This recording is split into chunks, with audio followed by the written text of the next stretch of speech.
الحمدللہ نحمدہ ونستعینہ ونستغفرہ ونؤمن بہ ونتوکل علیہ ونعوذ باللہ من شرور انفسنا ومن سیئات اعمالنا من یہدہ اللہ فلا مضل لہ ومن یضلل فلا ہادی لہ ونشہد ان لا الہ الا اللہ وحدہ لا شریک لہ ونشهد أن سيدنا وسندنا ونبينا ومولانا محمدا عبده ورسوله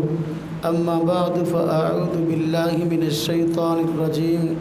بسم الله الرحمن الرحيم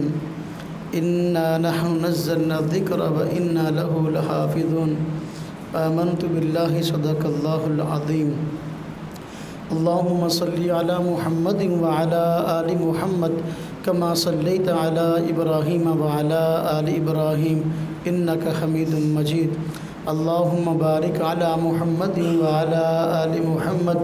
كما باركت على إبراهيم وعلى آل إبراهيم إنك حميد مجيد۔ آج کی ہماری یہ مختصر مجلس حضرت اقدس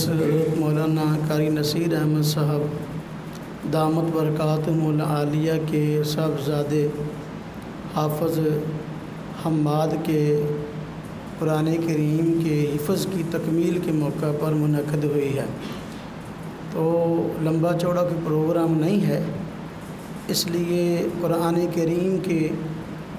یہ تکمیل کا موقع ہے اور قرآن کریم کی تکمیل کے موقع پر کی جانے والی دعائیں قبول ہوتی ہیں،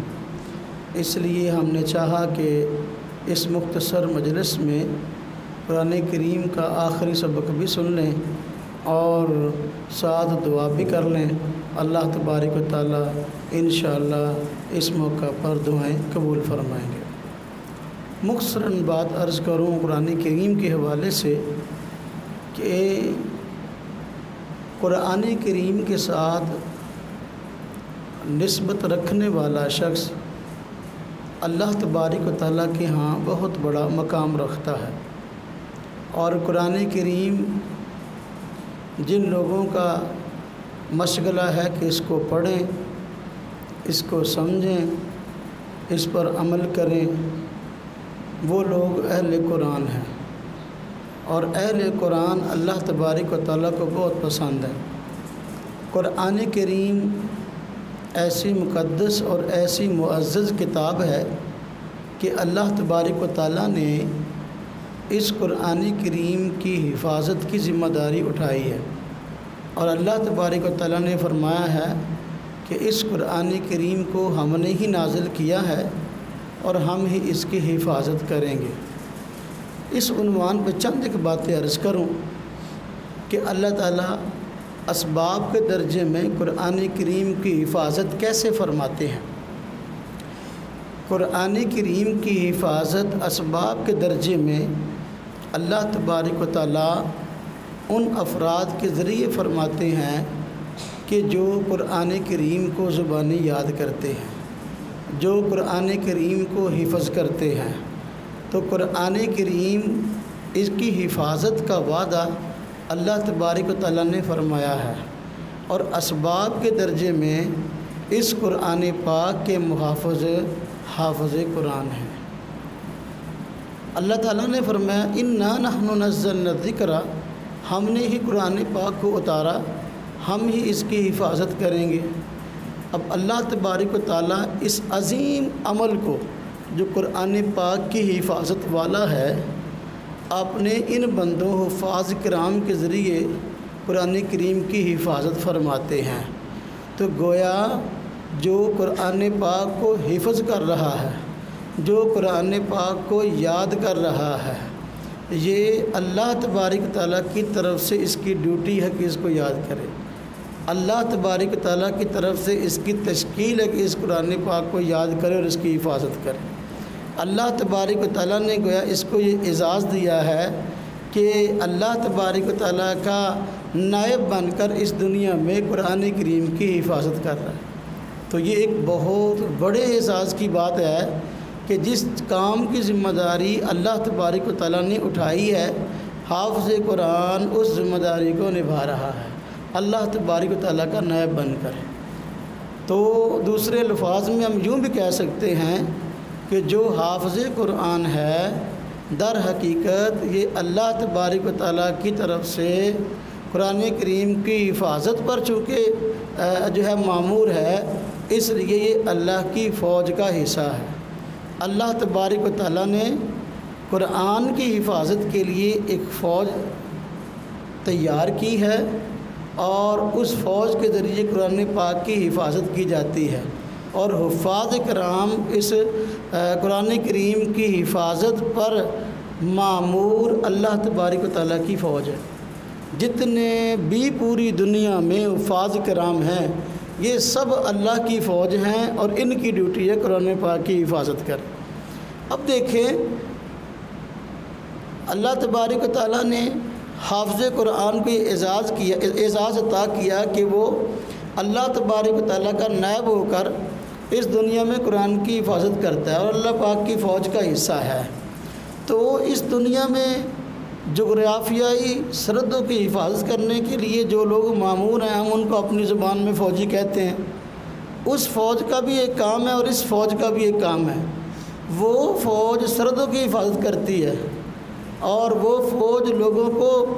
ہمارے ظاہری دشمن جو نظر آ رہے ہیں اس سے بچاتی ہے، اور یہ جو اللہ تبارک و تعالیٰ کی تیار کردہ فوج ہے یہ اس دشمن سے بچاتی ہے جو دشمن بسا اوقات ہمیں نظر نہیں آتا، وہ شیطان ہے۔ شیطان انسان کو سیدھے راستے سے بھٹکانے کے لیے دن رات کوشش کرتا ہے، تو اللہ تبارک و تعالیٰ نے شیطان سے حفاظت کے لیے اور قرآن کریم کو محفوظ کرنے کے لیے جو فوج بنائی ہے وہ فوج حفاظ کرام کی فوج ہے۔ اب آپ دیکھیں اس دنیا میں اس ملک کی حفاظت کرنے کے لیے، دنیا کے کسی بھی ملک کی حفاظت کرنے کے لیے جو فوج بھرتی کی جاتی ہے تو وہ فوج کوئی عام شخص نہیں ہوتا، بلکہ اس کا انتخاب لاکھوں لوگوں میں سے کیا جاتا ہے۔ اگر آج سرکاری سطح پر اعلان ہو کہ ہماری آرمی کو، ہماری فوج کو اتنے افراد کی ضرورت ہے، تو کیا ہر چلتے پھرتے بندے کو فوج میں بھرتی کر لیا جائے گا؟ نہیں۔ اگر کوئی بندہ فوج میں بھرتی ہوتا ہے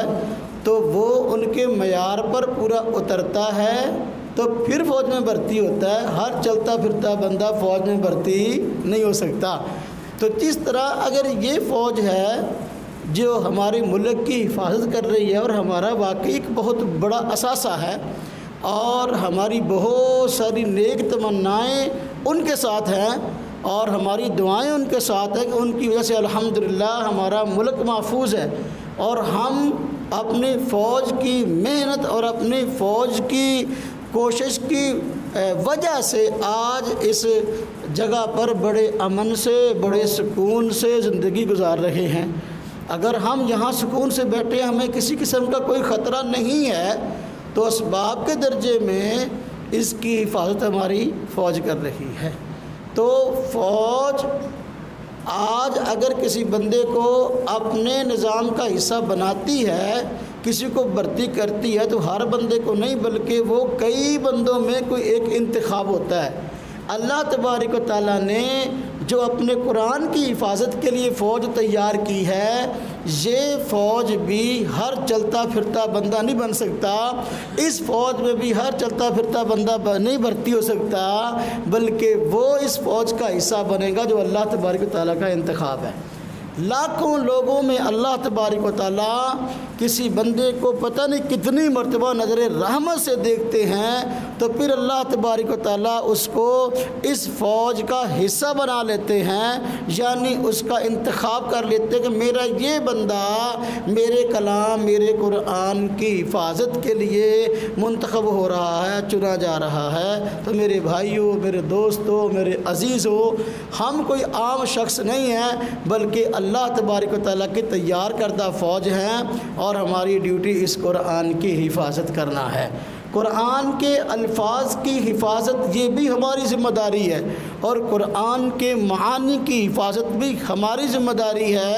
اللہ تبارک و تعالیٰ نے لاکھوں لوگوں میں ہمارا انتخاب کیا ہے کہ ہم قرآن کریم کے الفاظ اور قرآن کریم کے معانی کی حفاظت پر مامور ہیں۔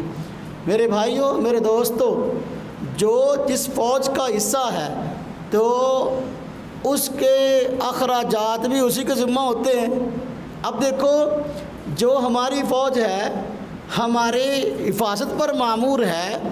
تو ہم دیکھتے ہیں کہ فوج کے جتنے بھی اخراجات ہیں یہ عوام کے ہی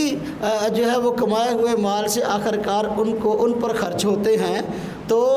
یہ خزانہ جو عوام کماتی ہے، اللہ تبارک و تعالیٰ کی طرف سے دیکھیں کہ نظام ہے کہ ٹیکسوں کی شکل میں اور دیگر بلوں کی شکل میں جمع ہوتا ہے اور ہماری فوج پر خرچ ہوتا ہے، تو اس کے ذمہ دار اسباب کے درجے میں فوج پر جتنے اخراجات ہیں اس کے ذمہ دار کون ہے؟ عوام۔ ہاں جی، اب عوام کہیں کہ فوجی ہماری حفاظت تو ضرور کریں، دن رات ایک کر کے کریں، لیکن ہم ان کے اخراجات نہیں اٹھائیں گے تو فوج کا خرچہ کون اٹھائے گا؟ فوج کا خرچہ ہمارے ذمہ ہے۔ اور یہ جو قرآن پاک کی حفاظت کرنے والی فوج ہے، یہ چونکہ اللہ تبارک و تعالیٰ کی فوج ہے، اس کا خرچہ اللہ تبارک و تعالیٰ کے ذمہ ہے۔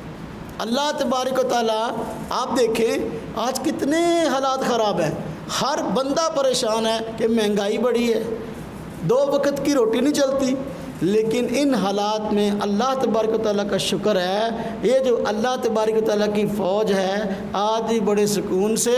آج بھی بڑے اطمینان کے ساتھ اپنے دین کے کام میں لگی ہے، قرآنی علوم کی حفاظت میں لگی ہے۔ اللہ تبارک و تعالیٰ ان کے لیے رزق کا انتظام کر رہا ہے۔ دنیا کا ہر طبقہ پریشان ہے، لیکن یہ قرآن والے پریشان نہیں ہیں، قرآن والے پریشان ہیں نہیں ہیں۔ عام بندے کی روزی وَيَرْزُقْهُ مِنْ حَيْثُ يَحْتَسِبُ ہے کہ جہاں اس کا گمان ہوتا ہے اس کو وہاں سے روزی ملتی ہے، لیکن حافظ قرآن، صاحب قرآن کی روزی وَيَرْزُقْهُ مِنْ حَيْثُ لَا يَحْتَسِبُ کے نظام کے تحت ہے کہ بندے کو پتہ بھی نہیں ہوتا اس کی روزی کہاں سے آ رہی ہے، پتہ بھی نہیں ہوتا اس کی روزی کہاں سے آ رہی ہے۔ میرے بھائیوں، میرے دوستوں، میرے عزیزوں، ایک تنخواہ دار ملازم ہے، اس کو پتہ ہے کہ مہینے بعد مجھے تنخواہ ملے گی تو میں اپنے بچوں کا خرچہ چلانا ہے، اب اس کو اس کی روزی اس کے گمان کے مطابق ملتی ہے۔ ایک بندہ ہے، اس کو جو ہے وہ پیسے ملتے ہیں، ہفتے بعد اس کا حساب ہوتا ہے، اس کا گمان ہے کہ بھئی جمعے کے دن حساب ہونا ہے، مجھے جو ہے وہ پیسے ملنے ہیں، اپنے بچوں پر خرچ کرتا ہے تو اس کو روزی اس کے گمان کے مطابق ملتی ہے۔ ایک بندہ ہے تو اس کا گمان ہے 15 دن کے بعد جو ہے میرا حساب ہوگا تو مجھے پیسے ملیں گے، اس کو اس کی سوچ کے مطابق پیسے ملتے ہیں۔ لیکن ہمارا کیا گمان ہے؟ جو قرآن پڑھنے والے ہیں، قرآن پڑھانے والے ہیں، قرآن کی حفاظت کرنے والی فوج ہے، ہم کہتے ہیں ہماری روزی اللہ کے ذمہ ہے، ہمیں اللہ تبارک و تعالیٰ نے دینی ہے اور اللہ تبارک و تعالیٰ دے رہے ہیں۔ ہمارا نہ گمان ہے مہینے کا، نہ گمان ہے ہفتے کا، نہ ہماری سوچ ہے 2 ہفتوں کی۔ ہم تو بیٹھے ہیں، ہمیں پتہ بھی نہیں ہوتا کب ہمارے کھانے کے لیے اللہ تبارک و تعالیٰ بکرا بھیج دیتے ہیں، ہمیں پتہ بھی نہیں ہوتا کہ ہمارے کھانے کے لیے اللہ تعالیٰ کب حلوہ بھیج دیتے ہیں، ہمیں پتہ بھی نہیں ہوتا اللہ تعالیٰ ہمارے کھانے کے لیے اور پتہ نہیں کتنی نعمتیں بھیج دیتے ہیں۔ تو عام بندے کی روزی وَيَرْزُقْهُ مِنْ حَيْثُ يَحْتَسِبُ ہے، جہاں اس کا گمان ہوتا ہے اس کو وہاں سے ملتی ہے، لیکن جو اللہ کی فوج ہے اس کی روزی کا انتظام اللہ تعالیٰ کرتے ہیں، اس لیے اس کی روزی وَيَرْزُقْهُ مِنْ حَيْثُ لَا يَحْتَسِبُ ہے، اس کو پتہ بھی نہیں ہوتا، اس کی سوچ بھی نہیں ہوتی مجھے کہاں سے روزی ملنی ہے۔ اللہ تبارک و تعالیٰ کن ذریعے سے اس کی روزی کا انتظام کرتے ہیں۔ تو جو حفاظ کرام ہیں، جو علماء ہیں، قرآن کریم کے معنی کی حفاظت کرنے والے، حفاظ قرآن کے الفاظ کی حفاظت کرتے ہیں، جو علماء ہیں جو قرآن کے معانی کی بھی حفاظت کرتے ہیں، تو الفاظ کی حفاظت کرنے والے، معنی کی حفاظت کرنے والے، یہ اللہ تبارک و تعالیٰ کی فوج ہیں۔ اس لیے کہ اللہ تعالیٰ نے خود فرمایا اِنَّا نَحْنُ نَزَّلْنَا الذِّكْرَ وَإِنَّا لَهُ لَحَافِظُونَ، ہم نے اس قرآن کو اتارا ہے، ہم ہی اس کے محافظ ہیں۔ اسباب کے درجے میں اللہ تعالیٰ نے اس قرآن کی حفاظت کرنے کے لیے آپ حضرات کو پیدا کیا اور آپ اللہ کا انتخاب ہیں۔ اس پہ خوش ہونے کی ضرورت ہے یا پریشان ہونے کی ضرورت ہے؟ اس پہ خوش ہونے کی ضرورت ہے۔ آج بسا اوقات کسی اسکول پڑھنے والے بچے سے کوئی بندہ پوچھتا ہے بیٹا آپ کیا پڑھتے ہیں، تو بڑے جو ہے وہ ناز سے اور بڑے نخرے سے کہتا ہے کہ جی میں الحمدللہ 9th میں پڑھ رہا ہوں جی، میں 10th میں پڑھ رہا ہوں جی، میں 1st ایئر میں ہوں جی، 2nd ایئر میں جی آئی کام کر رہا ہوں، میں بی کام کر رہا ہوں۔ مدرسے میں پڑھنے والا بچہ بسا اوقات احساس کمتری کا شکار ہوتا ہے، اور اس سے پوچھتے تو کیا کرتا ہے کہ میں حفظ کر رہا ہوں۔ بھئی اپنے چہرے کو لٹکانے کی ضرورت نہیں ہے، بڑے فخر اور بڑے اعتماد سے بات کریں، ہاں الحمدللہ اللہ تبارک و تعالیٰ کا شکر ہے کہ میں قرآن کریم حفظ کر رہا ہوں، اور بڑے فخر سے کہیں، بڑے اعزاز بڑی شان سے کہ اللہ تبارک و تعالیٰ کا شکر ہے میں نے قرآن کریم حفظ کر لیا، اب میں قرآن کریم کے علوم پر عبور حاصل کر رہا ہوں اور عالم بن رہا ہوں۔ بڑے فخر سے بات کریں میرے بھائیوں، میرے دوستو۔ آج اگر کسی بندے کا ہاں جی اعلان ہو جائے فلاں بندہ فوج میں بھرتی ہو گیا، آپ مجھے بتائیں کہ اس کو خوش ہوتا ہے ناراض ہوتا ہے؟ وہ خوش ہوتا ہے نا، ہمیں بھی اس بات پہ خوش ہے، ہم اللہ پاک کی فوج میں شامل ہو گئے۔ اب دیکھو فوج میں جو بندہ کام کرتا ہے، توجہ کرنا، فوج میں جو بندہ کام کرتا ہے وقت گزرنے کے ساتھ ساتھ جو محنت کرتا ہے تو اس کے عہدوں میں ترقی ہوتی ہے، اس کے عہدوں میں ترقی ہوتی ہے، اس کے منصب پہ ترقی ہوتی ہے۔ ہاں جی یہ عام بندہ تھا جی میجر بن گیا جی، کیپٹن بن گیا جی، جنرل بن گیا جی، کرنل بن گیا جی، ہے کہ نہیں ہے؟ اس فوج میں جو بندہ بھرتی ہوتا ہے وہ حافظ قرآن بن گیا جی، ہاں جی مولانا صاحب بن گیا جی، مفسر قرآن بن گیا جی، مفتی صاحب بن گیا جی، شیخ الاسلام بن گیا جی، مفکر اسلام بن گیا۔ بھائی میرے بھائیوں اس فوج کے اندر بھی ایسی ترقی ہے کہ اس ترقی کی مثال نہیں ملتی، اس لیے اس پہ خوش ہونے کی ضرورت ہے کہ ہم اللہ کی فوج ہیں، اور اللہ تبارک و تعالیٰ کے نئے میں اس دنیا کے اندر اس قرآن پاک کی حفاظت کرنے کے لیے۔ میرے بھائیوں میرے دوستو، جو ہمارے ملک کی فوج ہے، کسی بھی ملک کی فوج ہے، اب آپ بتائیں کہ اس ملک کی فوج کسی ملک کی بھی ہو جس کو اپنے ملک کی فوج پر اعتماد نہ ہو تو وہ شخص اس ملک میں اطمینان کے ساتھ بے خوف چین سے زندگی گزار سکتا ہے؟ نہیں، زندگی نہیں گزار سکتا، اس لیے کہ جس کو اپنے اداروں پر اپنی فوج پہ اعتماد نہیں ہے تو گویا کہ وہ خود جو ہے اپنے آپ کو غیر محفوظ بنا رہا ہے۔ ہم کہتے ہیں الحمدللہ ہمارے اکابر کا ہر دور میں یہ موقف رہا ہے، الحمدللہ اپنے ملک کے خیر خواہ ہیں، اپنے اداروں کے خیر خواہ ہیں، اپنی فوج کے لیے ہر وقت دعا گو ہے کہ اللہ تبارک و تعالیٰ ہماری فوج کی حفاظت فرمائے، ہمارے اداروں کی حفاظت فرمائے۔ ہم اس پر تنقید اور اس کو میلی آنکھ سے دیکھنا جائز نہیں سمجھتے۔ بس اوقات فارغ لوگ بیٹھے ہوئے آپس میں تبصرے شروع کر دیتے ہیں کہ فلاں ہمارے اداروں کو یوں کرنا چاہیے، فوج کو یوں کرنا چاہیے۔ بھئی جو پہلوان کھاڑے میں لڑ رہا ہوتا ہے اس کو پتہ ہوتا ہے میں نے کون سا داؤ مارنا ہے، لیکن جو بندہ ایف سائڈ پہ بیٹھا ہے نا وہ خام خواہ شور کر رہا ہوتا ہے۔ دیکھا نہیں پہلوان کھاڑے میں لڑ رہے ہوتے ہیں تو تماشائی سائڈ پہ جمع ہوتے ہیں، وہ کہتے ہیں وہ اس کو ٹانگ سے پکڑو، کوئی کہتا ہے اس کو بازو سے پکڑو، کوئی کہتا ہے اس کو گردن اس کی بروڑو۔ وہ بیچارہ جو کھاڑے میں ہوتا ہے اس کو پتہ نہیں میں نے کون سا داؤ مارنا ہے، یہاں میرے حالات کے مطابق میرے کون سا جو ہے کام مناسب ہے۔ میرے بھائیوں میرے دوستو، ہم اپنی فوج پر تنقید اور اپنی فوج پر طرح طرح کے اعتراضات کرنا مناسب نہیں سمجھتے، اس لیے کہ الحمدللہ ہماری فوج کے سرکردہ حضرات بھی مسلمان ہیں اور الحمدللہ وہ اپنے ایمان کی بھی حفاظت کیے ہوئے ہیں، اسباب کے درجے میں وہ ہمارے ایمان کی بھی حفاظت کر رہے ہیں اور ہماری جان کی بھی حفاظت کر رہے ہیں۔ تو میرے بھائیوں فوج پر تنقید اگر کوئی بندہ کرتا ہے، اگر کوئی فوج پر تنقید کرتا ہے ہاں جی تو کوئی بندہ بھی اس کو اچھی نگاہ سے نہیں دیکھتا، کہتے یہ اداروں پر تنقید کر رہا ہے۔ یار ادارے تو ہماری سالمیت کا نشان ہے، ہاں ہماری فوج جو ہے وہ تو ہماری عظمت کا نشان ہے۔ یہ بندہ جو ہماری فوج پر بول رہا ہے نا یہ لگتا ہے کہ اغیار کا ایجنٹ ہے، اس لیے اس کو کوئی بھی اچھی نگاہ سے نہیں دیکھتا۔ جو ہماری فوج پر تنقید کرتا ہے اگر اس کو اچھی نگاہ سے نہیں کو دیکھتا تو بہت اچھا کرتا ہے، اگر کوئی اللہ کی فوج کو اچھی نگاہ سے نہ دیکھے تو پھر اس کو ہم شاباش دیں گے؟ ہاں جی جو علماء پر تنقید کرے، جو حفاظ پہ تنقید کرے، جو اللہ کی فوج ہے اس پر تنقید کرنے والے کو ہم کیسے شاباش دیں گے؟ اس کو بھی ہر بندے کو چاہیے جو حافظ قرآن کے خلاف بولے اس کی زبان بند کروائے، جو علماء کرام کے خلاف بولے اس کی زبان بند کروائے اور اس کو کہے ہو تو یہ شرم آنی چاہیے کہ اللہ تبارک و تعالیٰ کی طرف سے ہمارے دین کے محافظ ہیں، قرآن کے محافظ ہیں۔ ہاں جی، انہوں نے قرآن پاک کی حفاظت اسباب کے درجے میں کی ہوئی ہے اور اللہ تعالیٰ کی تشکیل کردہ فوج اللہ کا انتخاب ہے، تو کیسے ان پر تنقید کرتا ہے؟ جس طرح اپنے ملک کی فوج پر ہم تنقید برداشت نہیں کرتے اور نہیں کریں گے، اسی طریقے سے جو اللہ کی فوج ہے علماء اور حفاظ، اس پر بھی ہم تنقید کسی صورت میں برداشت نہیں کریں گے۔ اور بات سمجھ میں آ رہی کہ نہیں آ رہی؟ اچھا، اور جو ہماری فوج ہے، بات اسی پہ چل پڑی، ایک آدھ بات عرض کر دوں، جو ہماری فوج ہے، اب دیکھیں فوج کی خاص وردی ہے یا فوج عام لباس میں ہر وقت گھومتی پھرتی ہے؟ اس کی خاص وردی ہے، چاہے نا، جس کو دیکھ کر ہر بندہ پہچان سکتا ماشاء اللہ یہ آرمی کا بندہ ہے، بھائی یہ ہماری فوج کا بندہ ہے۔ تو جو اللہ کی فوج ہے اس کی بھی کوئی وردی ہے کہ نہیں ہے؟ اس کی بھی وردی ہے،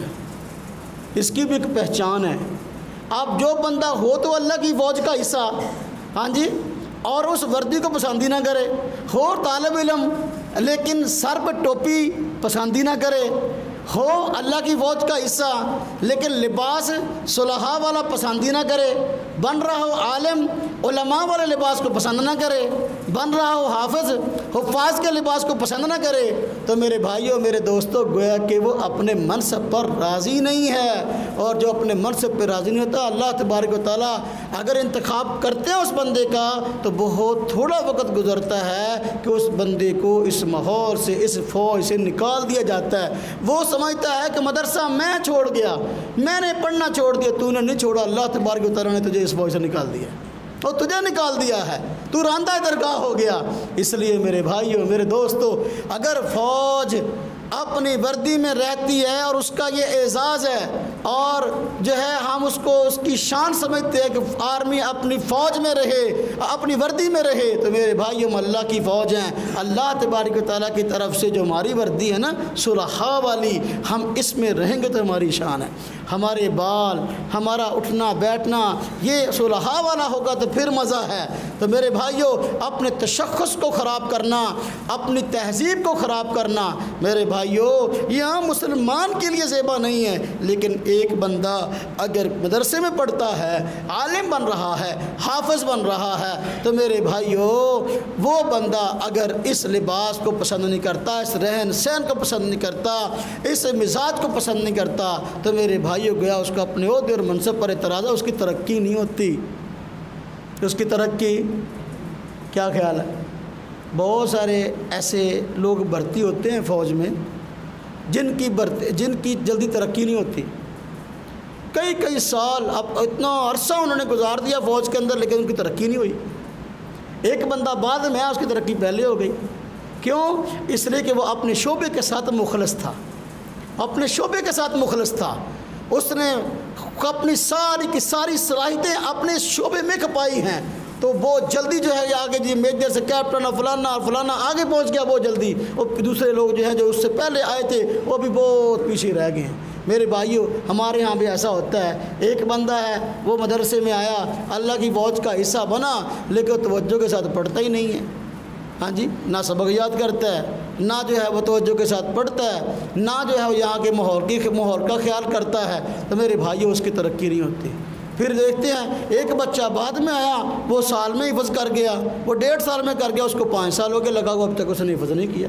تو میرے بھائیوں ترقیاں ہوتی ہیں اپنے کام کے ساتھ مخلص ہونے کے ساتھ۔ اگر ہم اللہ تبارک تعالیٰ کی فوج ہیں اور واقعی ہیں تو پھر ہمیں چاہیے کہ اپنے اس مشن کے ساتھ مخلص ہو جائیں۔ اگر ہم اپنے مشن کے ساتھ مخلص ہوں گے تو اللہ تبارک تعالیٰ کی انشاءاللہ جو ہے وہ نصرت اور مدد ہمارے ساتھ آئے گی اور ہم بہت جلد اپنے مقصد میں کامیاب ہو جائیں گے اور ترقیاں جو ہے انشاءاللہ تعالیٰ ہمارے قدم چومیں گی۔ محنت کریں گے انشاءاللہ تعالیٰ، انشاءاللہ۔